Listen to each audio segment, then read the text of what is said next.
Salut tout le monde, bienvenue à vous. Nous sommes de retour pour écouter la dernière et ultime partie de cette histoire.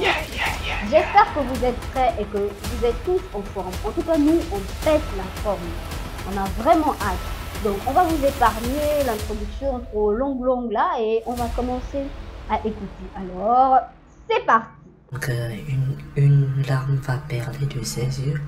Il va remettre la lettre à sa maman et sa maman va prendre la lettre, va commencer à la lire et lui va venir, il va me prendre dans ses bras. Il va me dire: je suis désolé bébé, je n'ai jamais douté de toi. Je vais regarder sa mère va mettre la main à la bouche, elle va me présenter des excuses, elle va me dire que non, il fallait qu'elle fasse des enquêtes, elle va protéger son fils, c'est ça une maman et tout. On sera dans la confusion et on va se dire: ah bah sûrement c'est peut-être une erreur de l'hôpital en France. Donc on va laisser ça comme ça, mais au fond de moi, je vais toujours me poser les questions à savoir, mais qu'est-ce qui se passe? Comment les résultats sanguins, on peut dire qu'il y a consanguinité entre mon mari et moi, alors que nous ne sommes même pas de la même origine. Donc cette fois-ci, on va décider de retourner en France sans pour autant aviser sa maman, ni ma maman, parce que moi cette histoire, je n'en ai même pas parlé à ma maman. Donc on va retourner en France et arriver là-bas, on va faire les examens et les examens vont nous confirmer que nous sommes frères et sœurs.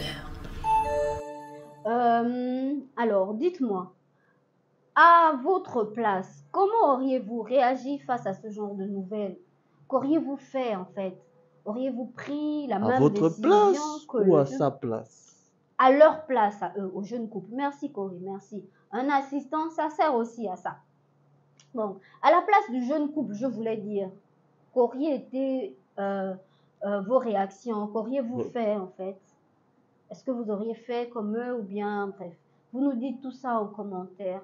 On continue à écouter l'histoire. Comment est-ce que nous pouvons être frères et sœurs, lui et moi? Moi, je suis du Congo et lui, il est du Ghana. Comment est-ce possible? On va garder cette information pour nous. On va décider de rentrer au Ghana. On va garder l'information pour nous. Mais comme je vous ai dit tantôt, lui, c'est quelqu'un, il est vraiment très proche de sa maman. Et pourtant, on avait un accord, mais il va décider de raconter ce qui se passe à sa maman, ce que les tests médicaux ont montré, ce que les tests médicaux ont dit. Et au final, quand il va dire ça à sa maman, bah, il va pas me dire qu'il a dit ça à sa maman. Quelques mois plus tard, sa maman va venir, elle va venir au Ghana et lors d'une discussion et tout, je vais sentir un peu qu'elle pose beaucoup de questions. Mais elle va me poser une question assez étrange. Ton papa est-il ivoirien? Je vais dire que non, mon père il n'est pas ivoirien, il est congolais. Parce que le truc qu'il faut savoir, c'est que mon papa et le papa de mon mari, ils sont morts il y a des années de cela. Donc on ne peut pas savoir. Parce que si lui et moi, on est frères et sœurs, et que nos mamans sont bel et bien nos mamans, donc le problème vient forcément de nos papas. Vous voyez, donc elle va me poser cette question, ça va me travailler, je vais tiquer. Et vu que ça va me travailler, je vais tiquer, je vais décider en fait d'aller en parler à ma maman. Quand je vais aller en parler à ma maman, je vais lui poser plusieurs questions, que non maman et tout, voilà. Mon papa, est-ce que, voilà, parce que la maman elle a dit ci, elle a dit ça. Quand je vais lui poser toutes ces questions, ma maman va rester plutôt tranquille, elle va rester de marbre. Quand je vais finir de m'exprimer, de pleurer et tout, elle va directement me dire que elle pense que mon père est réellement le père du jeune parce que il s'avère que il y a quelques années de cela, mon papa, il était en Côte d'Ivoire et la Côte d'Ivoire c'est un pays frontalier au Ghana. Donc moi, ayant cette information, je vais faire part de ça à mon mari. Il va mener des enquêtes. Et quand il va mener les enquêtes, quand je vous dis mener les enquêtes là, lui, comme je vous ai dit au préalable, c'est vraiment un fils à maman. Donc il va pas les mener des enquêtes en tant que tel. Il va les poser des questions flagrantes à sa maman. Sa maman n'aura pas le courage de répondre. Elle va dire non, je vais venir vous voir au Ghana parce qu'elle était au Nigeria.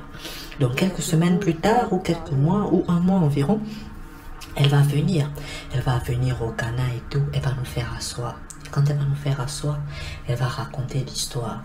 Elle va dire à son fils que, en fait, 2 ans après son mariage avec le papa de son fils et tout. Vu qu'elle est d'origine ghanéenne, elle a vécu au Ghana en fait. Elle a grandi au Ghana, elle a passé la plupart de son enfance au Ghana. Elle a connu son mari au Ghana et ils ont décidé d'aller vivre au Nigeria parce que c'était un riche entrepreneur nigérien.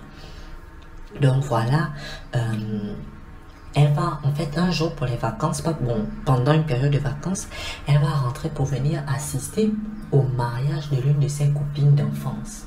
Et quand elle va rentrer pour assister au mariage de ses copines d'enfance, il y aura une tradition là européenne, là que vous connaissez, l'enterrement de jeunes filles. Donc l'enterrement de jeunes filles va se faire en Côte d'Ivoire. Et quand l'enterrement de jeunes filles va se faire en Côte d'Ivoire, donc elles vont toutes voyager du Ghana pour aller en Côte d'Ivoire. Et quand elles vont aller en Côte d'Ivoire, elles vont faire la fête pendant 3 jours. Ce sera une fête pendant 3 jours.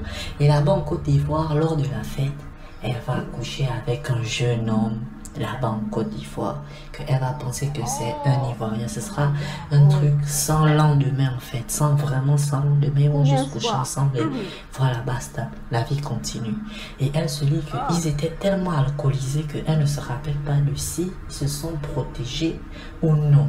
Et c'est quelque chose qu'elle avait oublié, elle a décidé d'oublier parce que c'est sa plus grande honte, c'est son plus grand regret.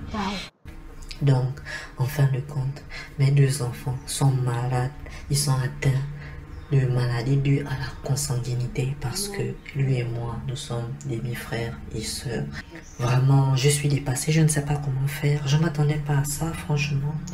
Et je voudrais donner comme conseil, dire à tout le monde que quand vous vous mariez, les gens qui sont d'origine du même pays, là, faites attention à la consanguinité. Il y a beaucoup de maladies, pour les enfants.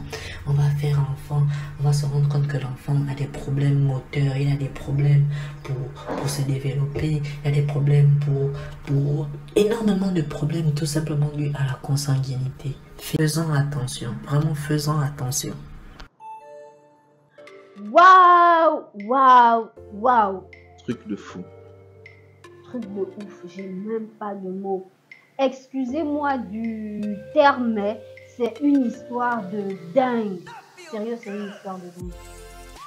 Ils sont même pas de la même origine. L'autre, il est du Ghana, du Nigeria, et elle est de la Côte d'Ivoire. Du Congo. Merci. Du Congo. Elle est du Congo. Mais comment ça se fait en fait? Comment ça se fait que... tu vois que franchement, ils avaient raison, les médecins. Ils avaient raison de dire qu'ils sont frères et sœurs. En fait, c'est vrai. Il y a de quoi penser comme eux maintenant après ce genre d'histoire. Qui aurait cru en fait? On se ressemble tous. Waouh, je suis juste sous le choc. Malheureusement, les petits, ils ont écopé de tout ça. Alors, c'est vraiment... j'ai pas les mots comme je vous ai dit. On souhaite à ce jeune couple beaucoup de courage et de bonheur pour la suite. Et voilà. Et moi, j'aimerais dire que cette histoire nous sert de leçon. Hein, quand on se met en couple, ce n'est pas juste au hasard aussi. On peut parfois checker pour savoir si nous sommes en accord. Important. Exactement. Perso, je vais y réfléchir à 2 fois avant de faire un bébé. Parce que ça, c'est quand même décourageant. Je pense qu'eux, ils n'auront jamais pu penser à ce genre de trucs. Voilà. Tout le monde... En fait, comme quoi, tout peut arriver. Bref, c'est la fin de cette histoire. J'espère qu'à vous, ça vous aura appris quelque chose. En tout cas, moi, j'ai retenu quelque chose. Donc, pour ceux et celles qui sont intéressés et qui veulent que leur histoire puisse être publiée sur la chaîne, vous savez déjà quoi faire. Il vous suffit de nous envoyer vos histoires sur le numéro à l'écran et nous, on se charge de publier sur la chaîne.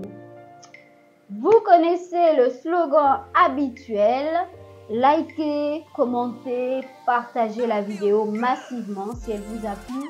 Mais le plus important, c'est de vous abonner à la chaîne. Exactement, le plus important, c'est de vous abonner à la chaîne pour continuer à regarder ce genre de contenu.